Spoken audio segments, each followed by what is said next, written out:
Hey beautiful child of God, I'm Jasmine. Welcome to my channel. Today I'm really excited to welcome you to part 2 of my NYC visual diary. I went to New York City for the first time with my mom at the beginning of June. I grabbed a lot of footage on my phone and a little bit on my camera, and I started the series last week with part 1, which I kind of gave you a kind of overview of us traveling to NYC, going into our hotel, giving you a hotel room tour, those type of things, seeing Times Square for the first time. So if you want to see our first day in NYC vlog, you can check it out up here. But today, like I said, is part 2, and I'm going to share with you more specifically a list of things that my mom and I did that we really enjoyed. We did a lot of different things, and I just want to be able to help you if you are planning to go to NYC in the future and you're like, I don't know what to do.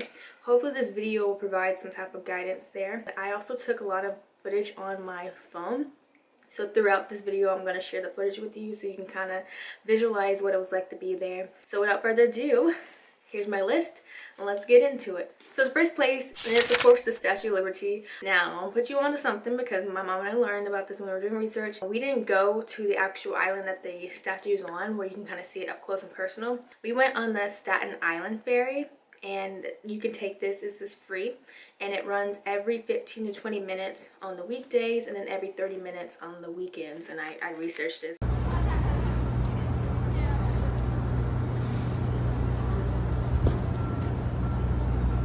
Really advise you to get there at a decent time so you can get to the front of the line. So it's kind of a mad rush into the ferry. We ended up going on the right side because we were going towards where the Statue of Liberty was located or is located, and we wanted to get a good view.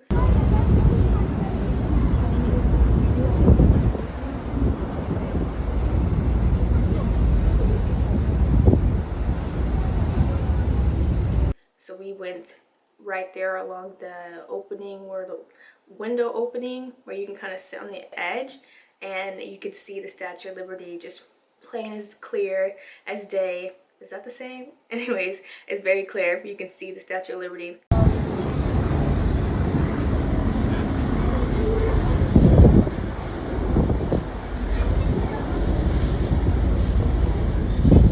Overall, it's a pretty good trip. I mean, pretty good experience. Taking the ferry, being able to see the Statue of Liberty, take pictures, take videos for free. Place number 2 is the Grand Central Station. On the sign of the building, it said Grand Central Terminal. So I guess they're interchangeable terms, not 100% certain. But my mom and I walked to the Grand Central Station. This is so New York. Having restaurants on the side of the street.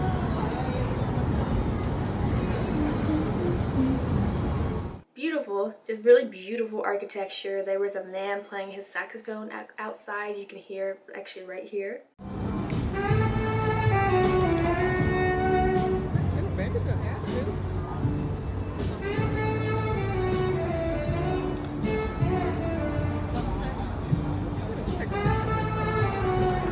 But yeah, the vibes are really loved it. Love the saxophonist.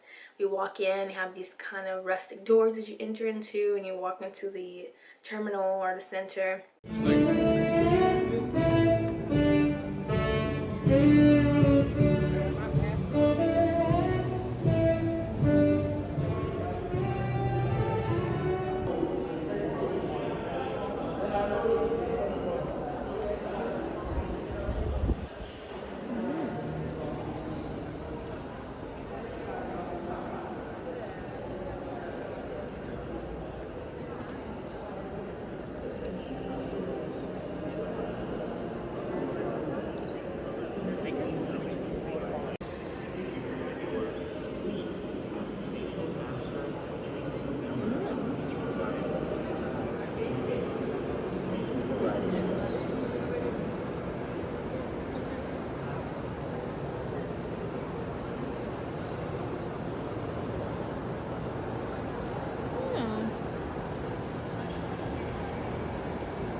like a scene out of a movie. Like I can see what people would want to film inside Grand Central Station. And just a lot of hustle and bustle, just people going back and forth, traveling with their suitcases, all that good stuff. It was just a quick little stop on our way as we were just walking around the city.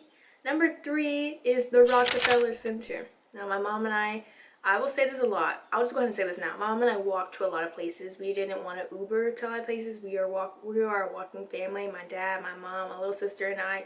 We are a walking family. So we walked to the Rockefeller Center, went inside. My first impression that the building is massive. It is extremely tall. Very, very tall. As you can see in the video, it's tall.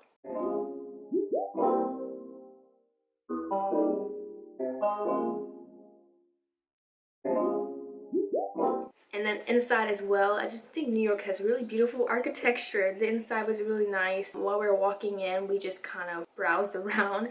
There are some shops, I think, in the downstairs area. There were some restaurants there. And there's an opening where you can go to the bottom and there's a skating rink. It's because it's summer, we went there, people were roller skating. But in the winter, I'd heard that you can go ice skating there, which is really cool. Ow, I just popped my hand.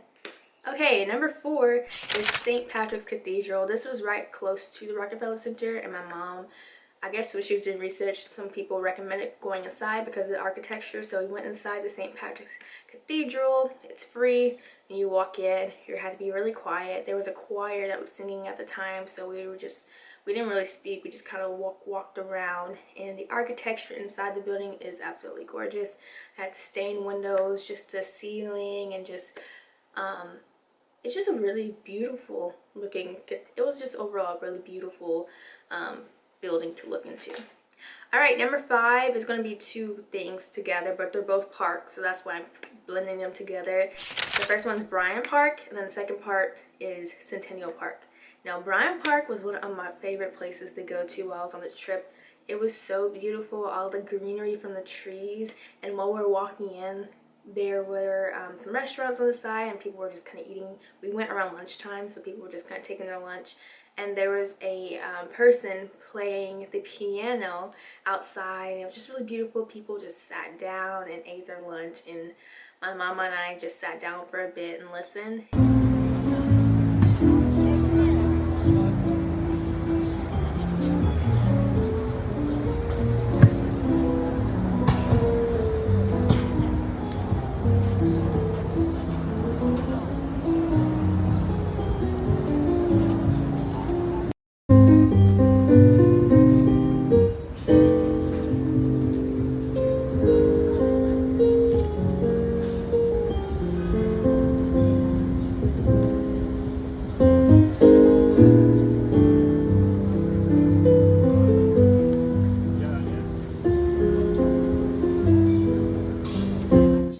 So cool to people watching NYC because I just feel like it's just such a creative, dynamic city, and everyone has a unique story. Like there was this 2 men who ate lunch together. They both had paper bags and were eating their sandwiches, and I don't know, it's the kind of vibe that you get. Like if I were to be a writer, I would just sit in Bryant Park and people watch, and I feel like my story would just unfold just from doing that. It was just so beautiful. Honestly, if I lived near the Bryant Park area, I would probably have my lunch break there every day.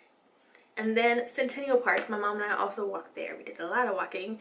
Our hotel is not near Centennial Park. We didn't actually see the entire park. I believe the park, in order to do that, you would need to get a map. Someone recommended getting a map because there's different areas to the park.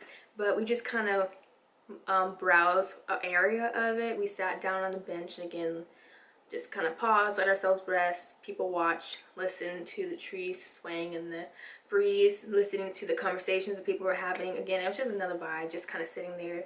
Of course, I would love to go back one day to NYC and see the entire Centennial Park. But we also grabbed a hot dog and some fries and just sat out in that little fountain area out on the other end of like one of the entrances. It was just a really nice place. I really like NYC. Like I think if I lived in that city, I would just visit the parks a lot. I think it's such a vibe, such a vibe. So that was 5. 6, okay? So 6 is the Hudson Yards, aka also home of the Vessel. Now let me just tell you, the Vessel is so cool. It is such a cool architectural piece.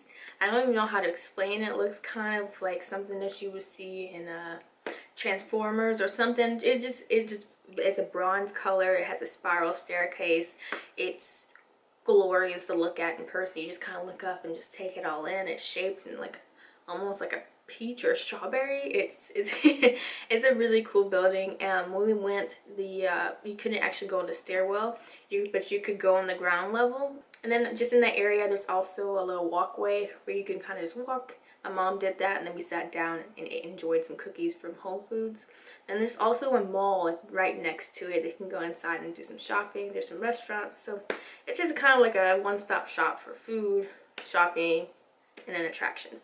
Okay, number 7 is the 9/11 Memorial, and I went to visit my friend, one of my friends from college, and one of the things that we saw was the 9/11 Memorial. Again, just a beautiful place just to pay our respects to what happened on 9/11, and we just kind of walked along the roped area. And next to the 9/11 Memorial, there was a building called the Oculus, and that's number 8. So I'm putting those together. So 7 and 8, the Oculus. And the Oculus is this really cool white building that looks like it has wings coming at it. Again, it's another attraction or building that looks like it belongs in Transformers.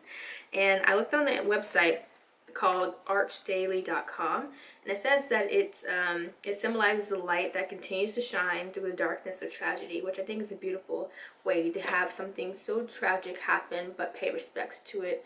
And then across the street, it's like, oh, light can also exist in amongst the darkness. Okay, number 9 is Times Square. Not much I had to say about this. I kind of talked about it in my first video, but enjoy the footage because it's a really cool space with lots of big screens and people, different acts and all that kind of stuff.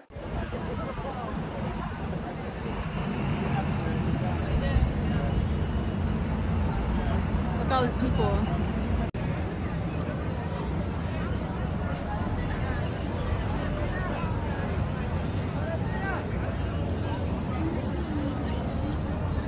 Okay, so number 10, we went on a sightseeing tour, and this is the tour with the Top View NYC. This is not sponsored by any way. I just wanted to let you know what tour we went on, just in case you're curious. And we did the night tour, which doesn't include hopping on and hopping off downtown. We stayed on the bus the entire time.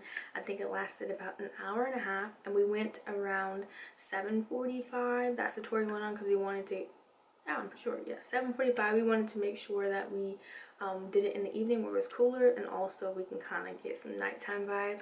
And some of the places that we saw, I can't remember exactly all of them, but I know we saw the Flatiron Building. That was very southern. The Flatiron Building. We saw the New York City Public Library. We also passed through Bryant Park again. A lot of the places we saw on the tour, we had walked earlier, and we also saw the Manhattan Bridge, and we went into the Soho area, just a lot of different areas. Overall, it was really convenient because we just kind of sat and watched, and someone narrated, and it was just really nice to kind of give our feet a break, and it was decently priced. So I recommend it. I think it was great. Again, it was about $35 an adult, if I remember correctly, based on what I researched again on the website. And then it was an hour and a half ride, and we did it in the evening time, so it wasn't so hot. And we saw a lot of different places.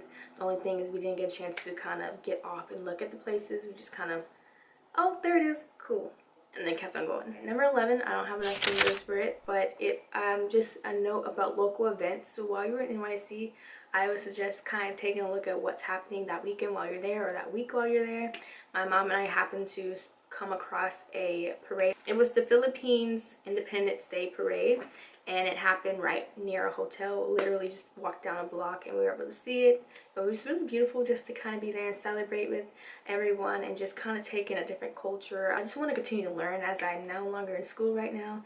And it was really cool to kind of see the different flags and different dances and the music, and the food smelled amazing. We definitely wanted to get some food, but the line was incredibly long. But it was a really cool experience, especially something that we can watch for free and just right near a hotel.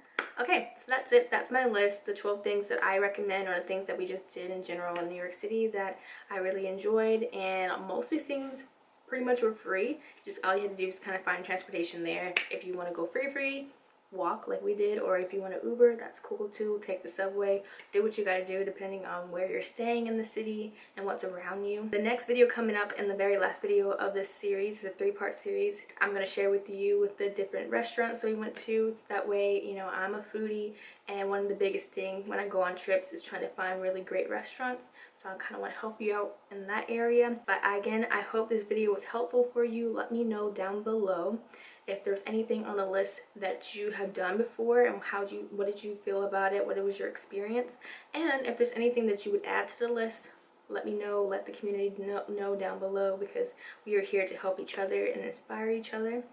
And that is it. I will see you in next week's video for part 3, and I hope you have a great rest of your day.